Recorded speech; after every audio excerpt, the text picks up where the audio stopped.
أكبر. الله أكبر. الله أكبر.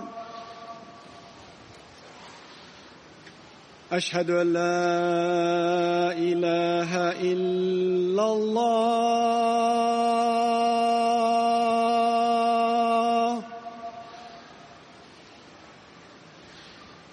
أشهد أن لا إله إلا الله.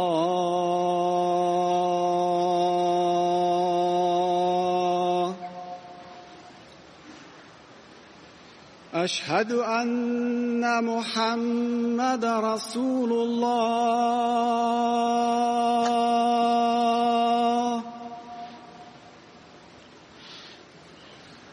أشهد أن محمد رسول الله.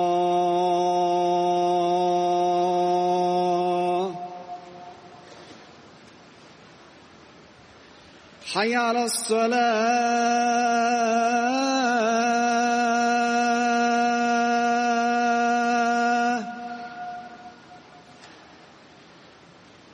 حي على الصلاة.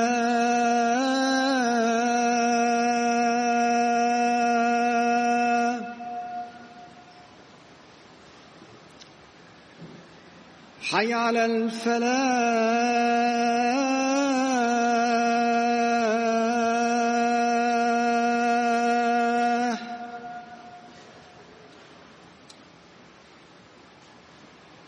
حي على الفلاح.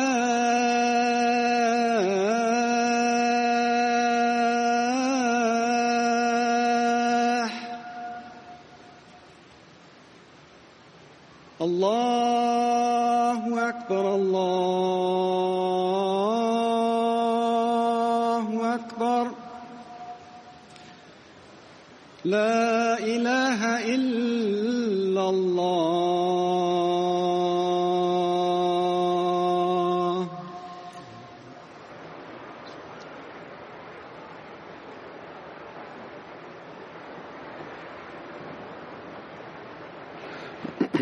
السلام عليكم ورحمة الله.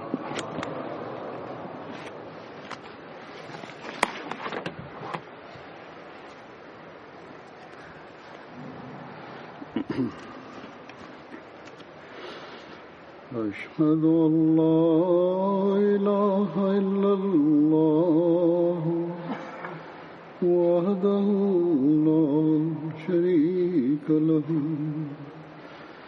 وأشهد أن محمدًا عبده ورسوله. أما بعد فأعوذ بالله من الشيطان الرجيم. بسم الله الرحمن الرحيم. الحمد لله رب العالمين. الرحمن الرحيم. مالك يوم الدين. إياك نعبد وإياك نستعين. اهدنا الصراط المستقيم. صراط الذين أنعمت عليهم غير المغضوب عليهم ولا الضالين.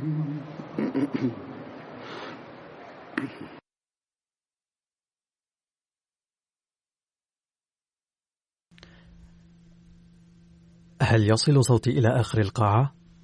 هل هناك ترتيبات لذلك؟ هل فحصتم؟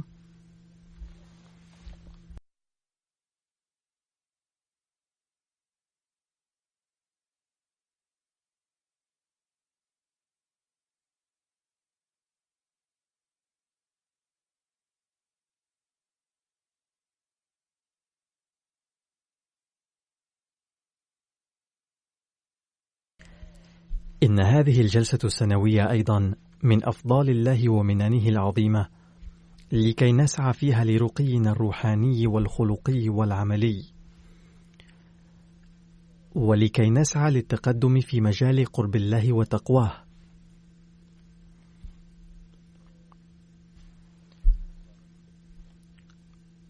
ولكي نطهر قلوبنا بأداء حقوق بعضنا للبعض، ولكي نحاول أن نحقق الغاية التي من أجلها بدأ المسيح الموعود عليه السلام هذه الجلسة السنوية، ولكي نبدل ما بين بعضنا من سخط وبعد صلحا وقربا.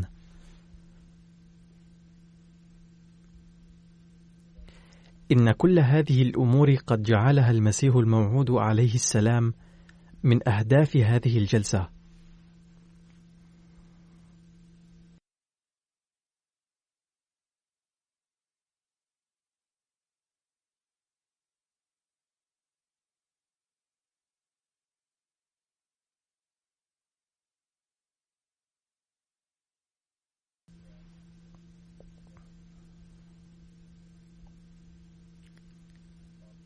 إن عددا كبيرا من الأحمديين ينتظرون هذه الجلسة طوال السنة، وبمجرد أن تبدأ السنة الجديدة في التقويم يزداد انتظارهم وشوقهم هذا للجلسة السنوية. الإخوة المقيمون في هذه البلاد منذ مدة ينتظرون عقد الجلسة، لكن ينتظرها بلهفة أكثر أولئك الذين أتوا من باكستان مؤخرا طالبين اللجوء هنا نتيجة ظروفهم، لأنهم لا يستطيعون عقد هذه الجلسات في باكستان بسبب الحظر المفروض عليهم جراء القانون هناك.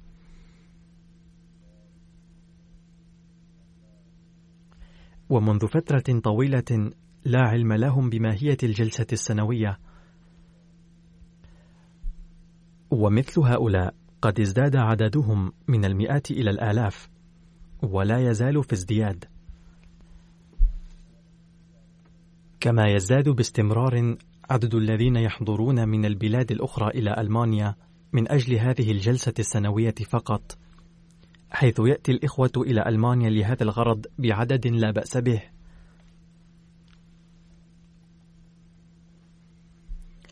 أما في هذه السنة فقد حضر بعض الإخوة من البلاد الأفريقية أيضا.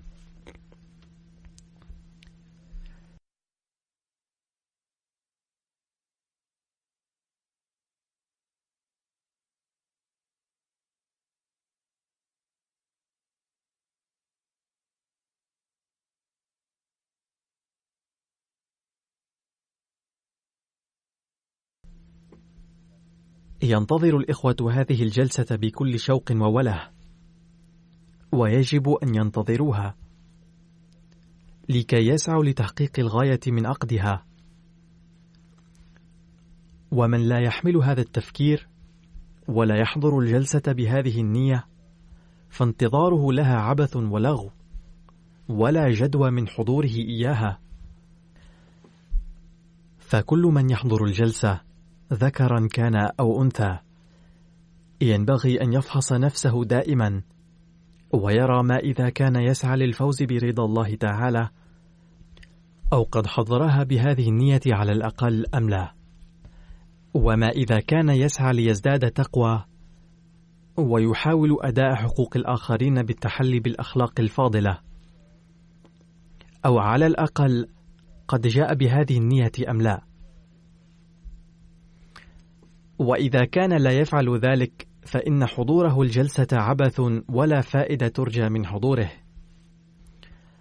ولكن لسعي المرء دخل حتما في الانتفاع من هذه الأجواء، لذا فلا بد لنا من السعي لذلك لكي تتحقق لنا كل هذه الأمور، ولكي نكون من الذين يحظون بأفضال الله تعالى، ولكي نرث الأدعية التي دعا بها المسيح الموعود عليه السلام للذين يحضرون هذه الجلسة.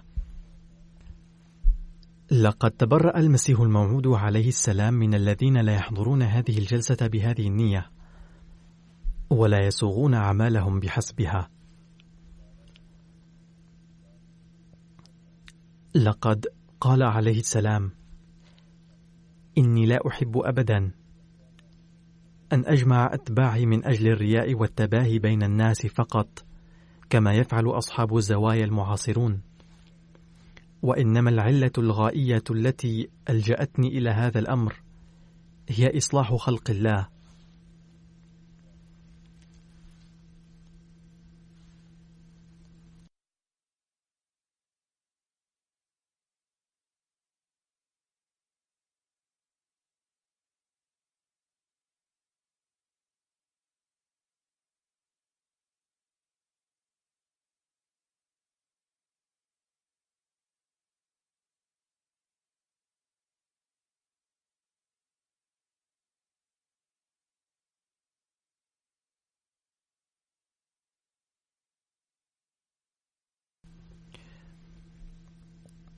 فقد بين عليه السلام صراحة أنه ليس هدفه من الجلسة جمع الناس من أجل الرياء والتباهي بينهم، كما يفعل المتصوفة وأهل الزوايا بعقد المحافل والاجتماعات، بل الهدف الذي من أجله بدأت الجلسة إنما هو إصلاح خلق الله، لكي يؤدوا حقوق الله ويؤدي بعضهم حقوق بعض أيضا. ولم يتبرأ المسيح الموعود عليه السلام من الذين لا يصلحون أنفسهم فقط، بل أبدى كراهيته لهم. ما الفائدة ولو بلغ عدد الحضور هنا 30 أو حتى 40 ألفا من القوم إن لم نحقق أمنية المسيح الموعود عليه السلام؟ وكنا نربي حب الدنيا في قلوبنا، ولا يكون حب الله ورسوله غالبا على حبنا للدنيا، ولا نعيش عاملين بأحكام الله ورسوله صلى الله عليه وسلم، بل تبقى الدنيا نصب أعيننا حتى في هذه الأيام الثلاثة.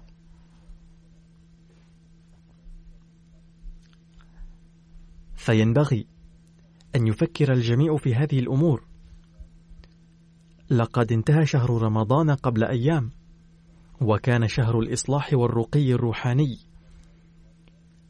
وقد تيسرت فيه لكل مؤمن فرص كثيرة للعبادات الشخصية وللصيام ولذكر الله.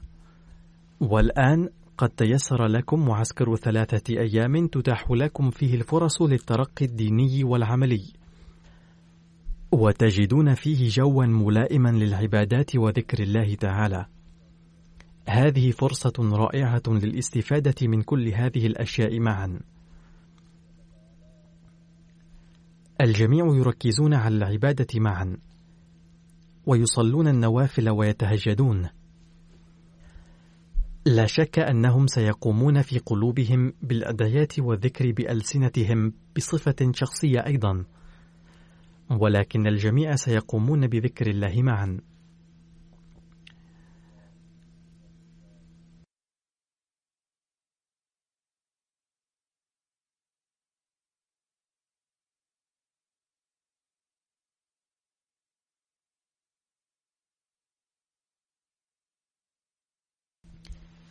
فإن لم ننتفع من هذه الأجواء الآن، فمتى سننتفع؟ هذه مسؤولية كبيرة ألقاها المسيح الموعود عليه السلام على عاتق المؤمنين به، وعلق عليهم آمالا كبيرة، فهذا ليس بأمر هين.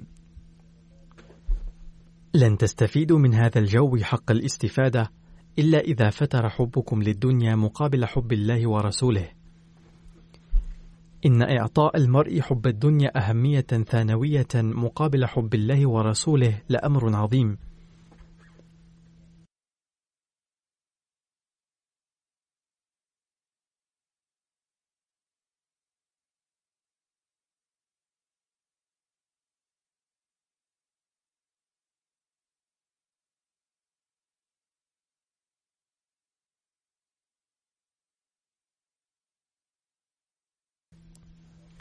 وهذا ما يجعل الإنسان مؤمنا حقيقيا، أي لابد له من الاشتغال بأمور دنيوية أيضا بعد هذه الأيام 3 للجلسة. ولكن لن تنفعكم التربية التي نلتموها في هذه الأيام ولن ينفعكم الاشتراك في الجلسة إلا إذا قدمتم الدين على الدنيا على الرغم من مشاغلكم الدنيوية، ولا بد أن تجعلوا حب الدنيا فاترا في هذه الأيام بوجه خاص. نرى في أيام الجلسة أن هناك أسواقا مجهزة حيث تباع وتشترى أشياء دنيوية، فعلى الحاضرين وأصحاب المحلات إدراك أن التجوال في هذه الأسواق والشراء والبيع لجلب الربح في أثناء فعاليات الجلسة يندرج تحت المشاغل الدنيوية، فاجتنبوها. وينبغي على الزبائن وأصحاب المحلات أن يسمعوا الخطابات الملقاة في الجلسة بانتباه، وفي أوقات الاستراحة يحق لهم أن يزوروا الأسواق، ولكن حتى في هذه الحال أيضا يجب أن يؤدوا حق الأسواق، ومنها إلقاء السلام على الآخرين، والاستمرار في ذكر الله تعالى، وأن لا يزدحموا في المحلات ولا يتدافعوا. وينبغي على أصحاب المحلات أن يبيعوا بضاعتهم بربح مناسب، ولا يكسبوا ربحا أكثر من المفروض استغلالا لاضطرار أحد، وليستمر الزبائن وأصحاب المحلات في ذكر الله في الأسواق كما قلت من قبل. وإذا التزمنا بهذه الأمور في الظاهر تغيرت حالة قلوبنا أيضا، ونشأت فيها التقوى وحب الله تعالى.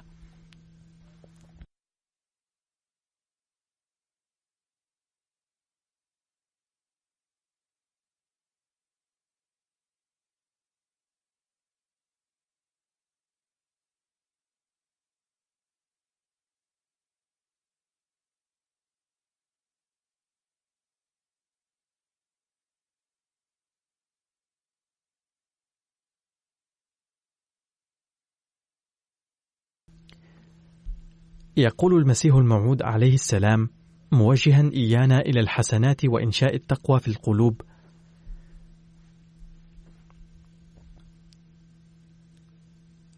لقد جعل الله تعالى الهدف من إنشاء هذه الجماعة أن يقيم مجددا المعرفة الحقيقية التي فقدت من الدنيا، ويعيد التقوى والطهارة الحقيقية التي لا توجد في هذا العصر. ويقول عليه السلام في موضع آخر ناصحا إيانا برفع مستوى التقوى: يا من تحسبون أنفسكم من جماعتي، لن تعدوا من جماعتي في السماء ما لم تسلكوا دروب التقوى في الحقيقة. ثم يقول عليه السلام لخلق عظمة الله وحبه في القلوب: رسخوا عظمة الله في القلوب، ولا تقروا بعظمة الله باللسان فقط، بل بالعمل أيضا، لينزل الله عليكم فضله وإحسانه.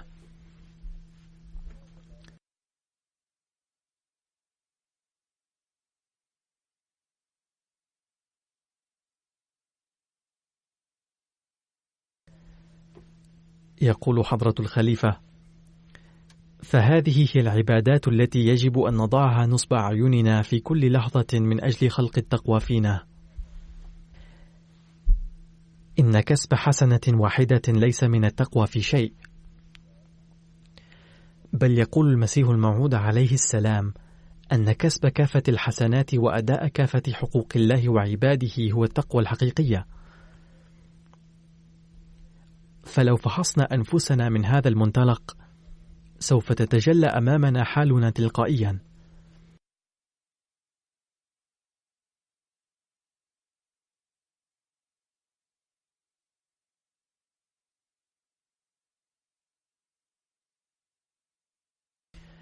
هناك بعض الناس الذين يحسنون صنعا في الخارج وفي أعمال الجماعة مثلا، ولكن زوجاتهم وأولادهم يكونون متضايقين جدا منهم، وبينما يؤدي بعضهم حقوق أهل البيت يغفلون عن أداء حقوق الله وعن عبادته. أتلقى مثل هذه الشكاوى أيضا، إذ إن البعض يعبدون الله تعالى في الظاهر، ولكنهم يغتصبون حقوق بعضهم البعض على المستوى الاجتماعي، والبعض يقومون بالحسنات أمام أهل الدنيا رياء فقط، وينسون أن الله تعالى يعلم بنواياهم أيضا ويراهم في كل حال.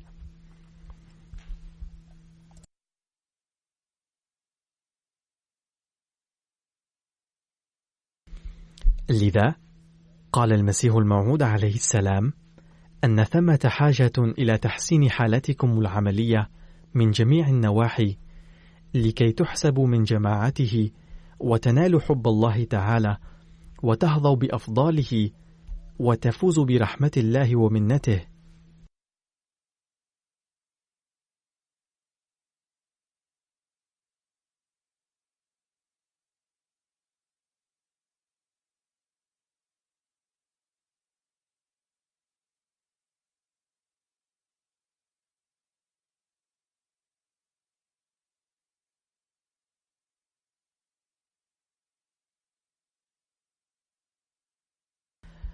وهذه الجلسات إنما تعقد لهذا الغرض، لكي تتوجهوا إلى الحسنات، ولكي يوجهكم الخطباء إلى ذلك في خطاباتهم، ولكي يهيأ لكم جو تروا فيه جانبا من رضا الله تعالى في كل عمل لكم. ولتحقيق هذا الهدف قال المسيح الموعود عليه السلام في مناسبة: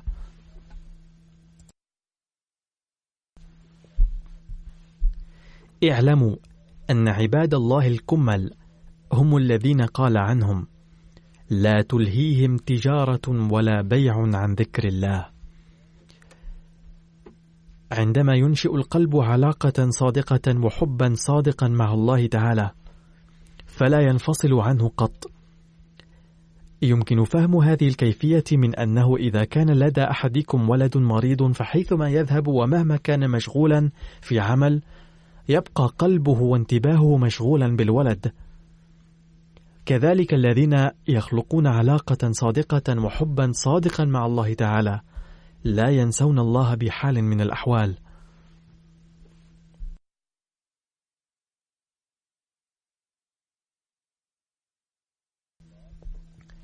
هذه هي الحال التي يريد المسيح الموعود عليه السلام أن تنشأ فينا، ولقد اجتمعنا هنا لكي نسعى لإنشاء هذه الحال، فينبغي أن يسعى كل واحد منا لذلك، ويدعو الله تعالى أن يوفقنا لذلك.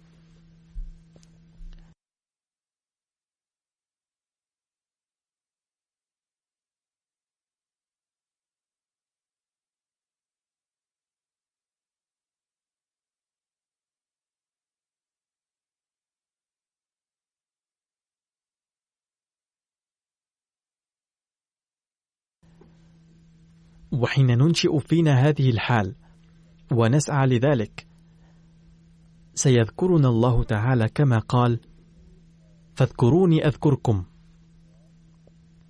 فما أسعدهم حظا أولئك الذين يذكرهم الله تعالى، وإنما يكرمهم الله تعالى بذلك لأنهم لم ينسوه في أعمالهم الدنيوية. وفي هذه الأيام ينبغي أن نسعى بوجه خاص للقيام بذكر الله تعالى ذكرا حقيقيا ليذكرنا الله أيضا ويكرمنا بأفضاله. فليسعى الوافدون إلى الجلسة والعاملون لأن يرطبوا ألسنتهم بذكر الله تعالى في هذه الأيام وينالوا قرب الله تعالى.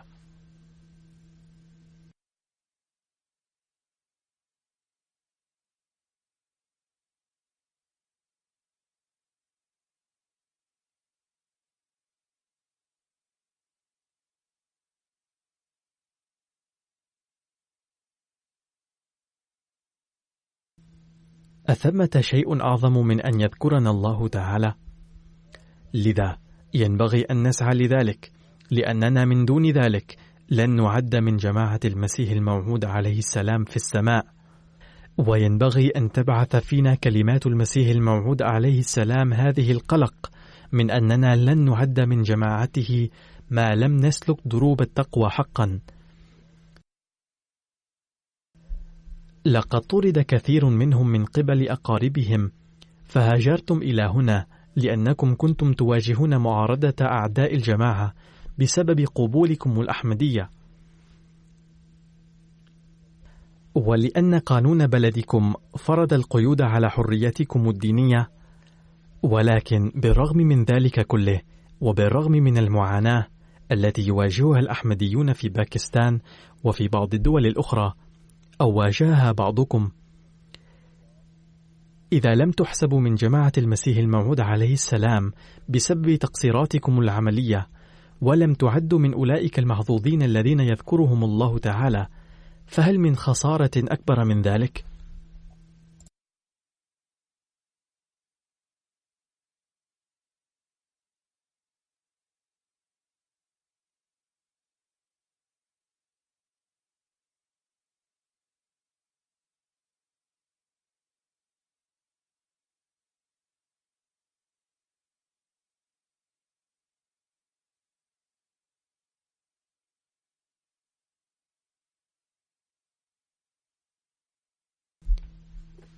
إذن يجب أن تدعو الله تعالى كثيرا في هذه الأيام، وينبغي أن ندعو بأن لا نحسب من الذين لا يرضى عنهم الله تعالى، بل من الذين يذكرهم الله تعالى، وأن نوطد علاقتنا بالله تعالى ونزيل ظلمات قلوبنا.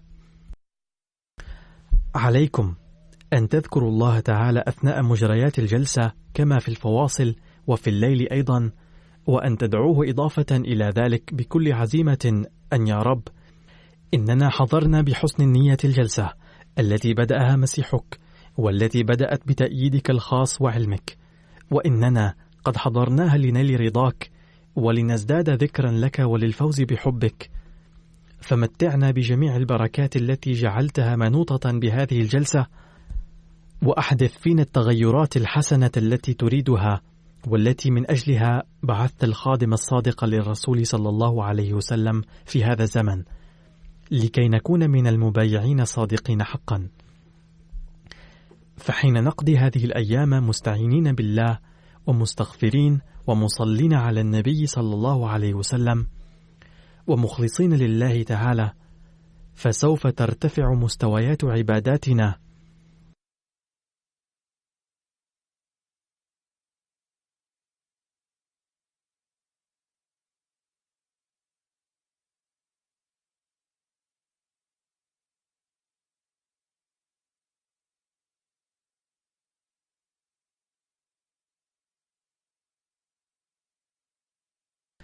وسنكون من الذين يؤدون حقوق خلق الله نتيجة ارتباطنا به تعالى. لقد ذكر المسيح الموعود عليه السلام من بين أهداف الجلسة أن يزداد أفراد الجماعة توددا وتعارفا، فحيث تنشأ بينكم وبين الأحمديين الجدد علاقة الحب والتعارف بسبب الأحمدية، كذلك من الضروري أن تزداد علاقاتكم القديمة قوة.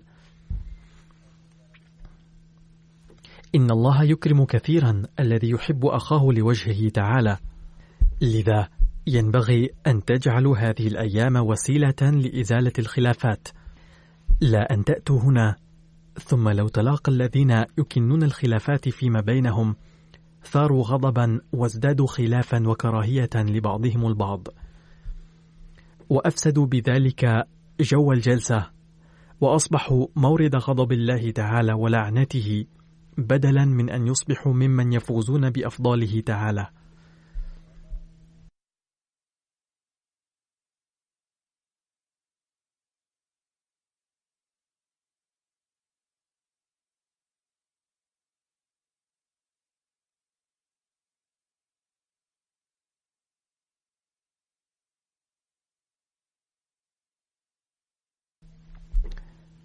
لقد حسب المسيح الموعود عليه السلام الجلسة السنوية من شعائر الله تعالى، فالذين يسيئون إلى قدسية شعائر الله تعالى يأتون تحت طائلة غضب الله تعالى. إنه لمقام الخوف الكبير، فالذين يكنون الخلافات عليهم أن يتقدموا للتصالح فورا، ويخلق جوا يخلو من أن يتقيدوا بقوقعة الأنانية ويحترق بنار الحسد، بل يفشوا السلام والصلح في المحيط. وقول النبي صلى الله عليه وسلم أن المسلم من سلم المسلمون من يده ولسانه، ينبغي أن تضعوه نصب أعينكم دوما، وينبغي أن نستعرض دوما ما إذا كان هذا القول ينطبق على حالتنا العملية، وهل نستطيع أن نجزم أننا نعمل به 100%؟ إذا كان الأمر كذلك وإذا كان كل واحد منكم كذلك فيجب ألا تأتي أي قضية إلى دار القضاء، ولا ترفع القضايا في محاكم البلد لاستعادة الحقوق. وإنني مضطر إلى القول بأسف شديد أن بعض الناس يحضرون الجلسة، وحتى في هذا الجو الروحاني للجلسة يبدأون في الشجار والقتال على أتفه الأمور بسبب عنادهم وخلافاتهم القديمة. وفي بعض الأحيان اضطررنا إلى أن ندعو الشرطة أيضا. أهذا هو شأن المؤمن؟ أهذه هي أعمال جماعة المسيح الموعود عليه السلام؟ كلا، سواء طردهم نظام الجماعة من الجماعة أم لا، فإنهم بسبب أعمالهم يخرجون من الجماعة في نظر الله تعالى. وبحسب قول المسيح الموعود عليه السلام إنهم ليسوا من جماعته في السماء. لذا عليكم أن تحاسبوا أنفسكم، وينبغي ألا تكون الازدواجية في أعمالكم، وأن تزيلوا كدورة قلوبكم وتسلكوا طريق العفو والتسامح والصلح لنيل رضا الله تعالى، وتخبروا العالم أنه بعد مبايعتكم للمسيح الموعود عليه السلام قد حدث انقلاب في حالتكم الروحانية والأخلاقية.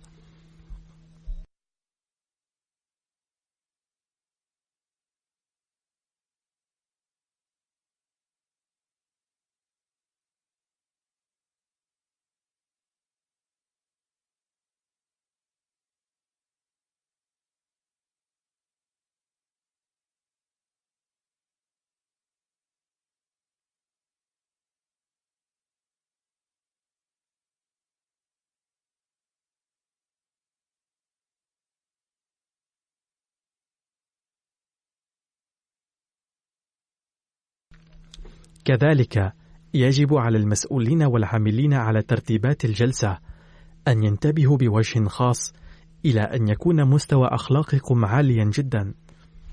وإذا كان هناك شيء من قبيل النزاع أو السخط بينهم فعليهم أن يتسابقوا في أجواء الجلسة إلى الصلح وتصفية ما كدر بينهم بدلا من التفكير في الانتقام. كل من يحضر الجلسة إنما هو ضيف كريم، ويتحتم على كل مسؤول وعامل أن يزيل سخط الشخصية ويبدي ساعة الآفاق وحسن الضيافة.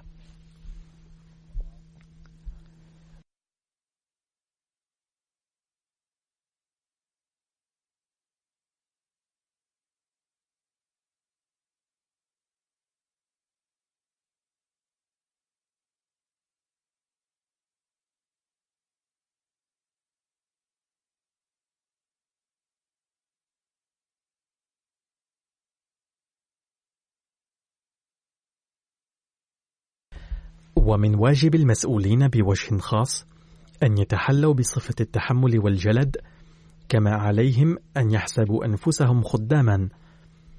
أما أفراد الجماعة العاديون فعليهم أن يحسبوا المسؤولين ممثلي الجماعة، ففي هذه الحال فقط يمكن أن تزول النزاعات والتوتر بين أفراد الجماعة.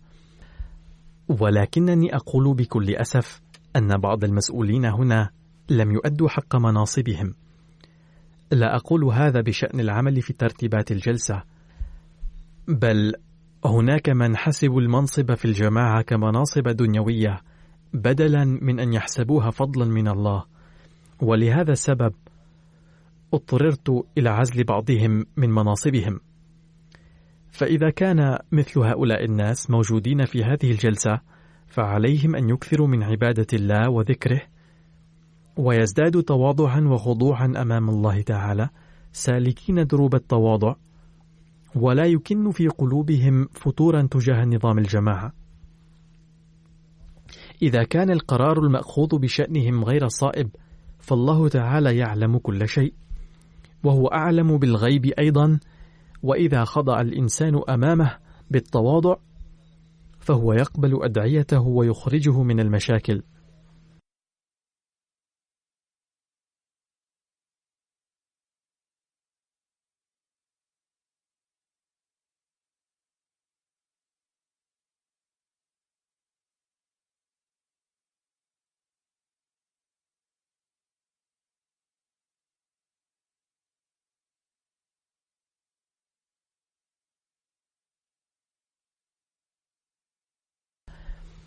يجب أن تتذكروا دائما أن المنصب ليس هو الأصل، بل الأصل هو أن يؤدي المرء حق بيعته، سواء أكان يشغل منصبا أو كان فردا عاديا في الجماعة. يقول المسيح الموعود عليه السلام بشأن أداء هذا الحق: يا من كنتم من جماعتي كان الله معكم وأعدكم القادر الكريم لسفر الآخرة كما أعد أصحاب النبي الأكرم صلى الله عليه وسلم. اعلموا جيدا أن الدنيا ليست بشيء، وملعونة تلك الحياة التي هي من أجل الدنيا فقط، وشقي ذلك الشخص الذي يكون كل همه وغمه من أجلها. إن شخصا كهذا ليس من جماعتي قط، وإنما ينسب نفسه إليها عبثا، فهو كغصن جاف لن يثمر. أيها السعداء، انكبوا على التعليم الذي أعطيته من أجل نجاتكم. آمنوا بالله واحدا لا شريك له، ولا تشركوا به شيئا، لا في السماء ولا في الأرض. لا يمنعكم الله من الأخذ بالأسباب، ولكنه مشرك من يهجر الله تعالى ويعتمد على الأسباب فقط.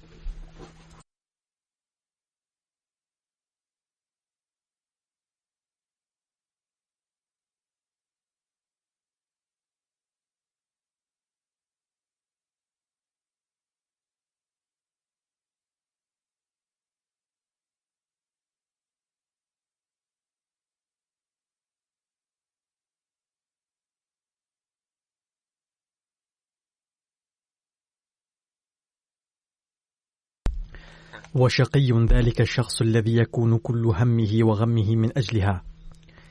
إن شخصا كهذا ليس من جماعتي قط، وإنما ينسب نفسه إليها عبثا، فهو كغصن جاف لن يثمر.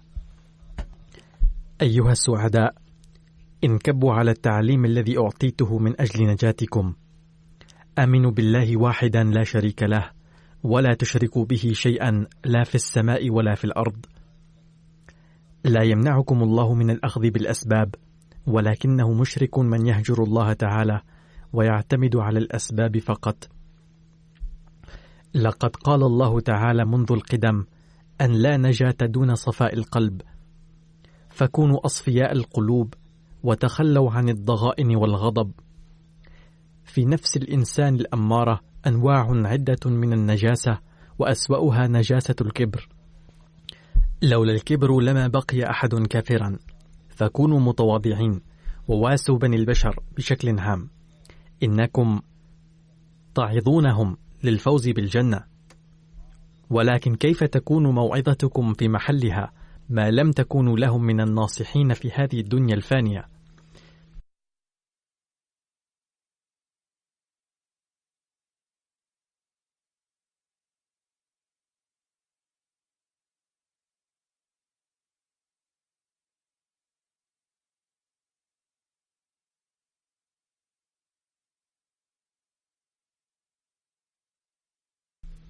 اعملوا بفرائض الله بخشية قلبية، لأنكم ستسألون عنها.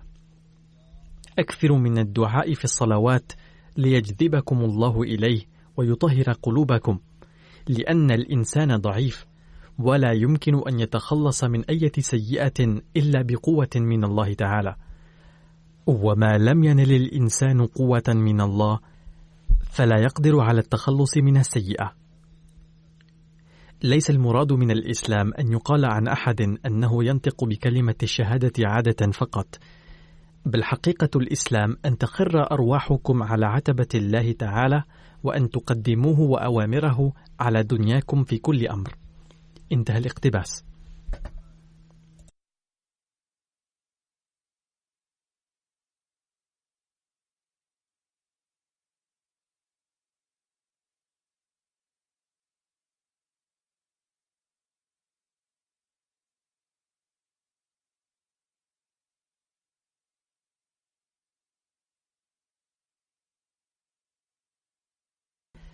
إذن هذا هو المعيار الذي يجب على كل واحد منا أن يحققه، سواء أكان يحتل منصبا أو كان عاملا أو فردا عاديا من أفراد الجماعة.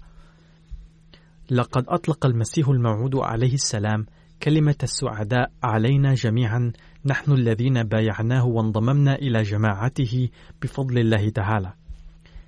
فكل واحد من الجالسين أمامي سعيد عند الله، لذلك وفقكم للإيمان بالمسيح الموعود عليه السلام، فقد آمنتم به مظهرين هذه السعادة. ولكن هذه خطوة أولى وليست القمة، لأنه لا بد لبلوغ القمة من العمل بتعليم أعطيه المسيح الموعود عليه السلام. علينا ألا ننسى الله تعالى في حال اشتغالنا في أمور الدنيا وأعمالها، كما قلت من قبل. إن الله تعالى لا يمنع الأعمال الدنيوية، إذ لا بد من القيام بها أيضا، بل ينهى عن أن يصبح الإنسان راهبا وينقطع عن الدنيا ويعيش عيشا منقطعا عن العالم، لأن القيام بأعمال دنيوية أيضا ضروري لبقاء الإنسان في الدنيا. وما ينهى الله عنه هو أن يقدم المرء الدنيا على الدين، لذا يجب أن يكون الدين مقدما على الدنيا في كل الأحوال. يجب على كل أحمدي أن يتذكر أن وراء وجهه وجه الأحمدية، ووجه المسيح الموعود عليه السلام، ووجه الإسلام، فعليه أن يحافظ على هذه الوجوه.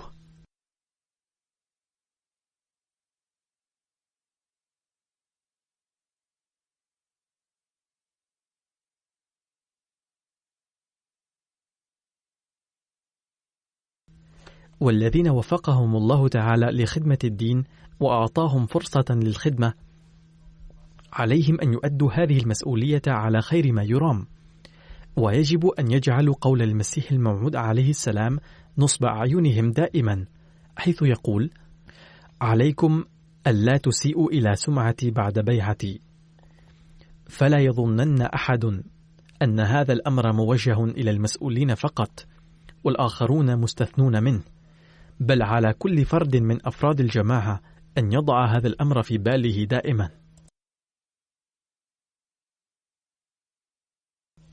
وقد وجه المسيح الموعود عليه السلام هذا الكلام إلى كل من بايع، لذا يجب ألا يكون هناك تعارض بين قولنا وفعلنا، وإلا سيكون ادعاء البيعة كلاما فارغا فحسب، ولن يكون حضور الجلسة إلا عملا دنيويا فقط.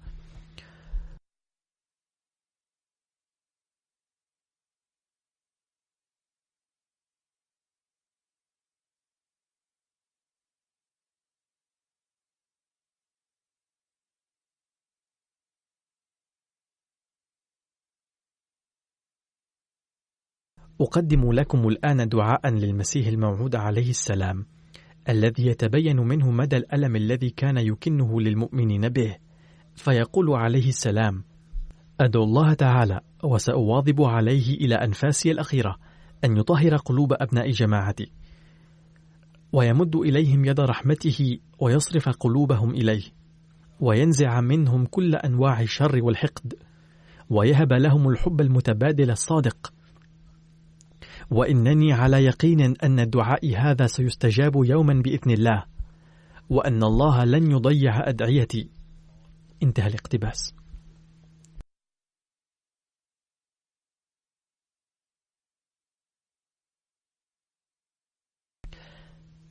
يجب علينا أن ندعو الله تعالى أن يتحقق هذا الدعاء بحقنا وبحق أجيالنا، وأن تظل أجيالنا تستفيد من بركة هذا الدعاء. كذلك علينا أن نسعى عمليا أيضا لتحقيق دعاء المسيح الموعود عليه السلام هذا، وعلينا أن نسعى جاهدين لتحسين حالنا وندعو بهذا الدعاء من الأعماق.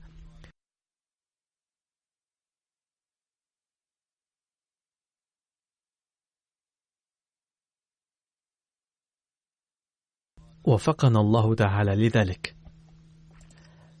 وفي الجزء التالي لهذا الدعاء دعاء آخر للمسيح الموعود عليه السلام، ويجب أن ندعو الله تعالى ألا يتحقق هذا الجزء من الدعاء بحقنا، وهذا الدعاء هو كما يلي: وأدعو أيضا أنه إذا كان في جماعة شقي أزلي بحسب علم الله ومشيئته لم يقدر له أن ينال الطهارة وخشية الله الصادقة، فاصرفه يا رب عني كانصرافه عنك. وآتني عوضا عنه من كان قلبه لينا وروحه تبحث عنك. ندعو الله تعالى أن ينقذنا من هذه الحال، وألا ننحرف عن الله ورسوله، ويوفقنا للحفاظ على إيماننا، ويزيدنا إيمانا دائما، ونتمتع دائما بالأدعية التي دعاها المسيح الموعود عليه السلام بحق المؤمنين به. استمروا في الدعاء أن تكون الجلسة مباركة، وأن يحميها الله تعالى من كل شر ومكروه، وعليكم أن تكونوا حذرين ومتيقظين بوجه خاص في هذه الأيام، وادعوا أن ينقذنا الله تعالى من شر كل شرير وحسد كل حاسد.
الحمد لله نحمده ونستعينه ونستغفره ونؤمن به ونتوكل عليه ونعوذ بالله من شرور أنفسنا ومن سيئات أعمالنا. من يهده الله فلا مضل له ومن يضلل فلا هادي له. ونشهد أن لا إله إلا الله ونشهد أن محمدا عبده ورسوله. عباد الله رحمكم الله، إن الله يأمر بالعدل والإحسان وإيتاء ذي القربى وينهى عن الفحشاء والمنكر والبغي يعظكم لعلكم تذكرون. اذكروا الله يذكركم وادعوه يستجب لكم ولذكر الله أكبر.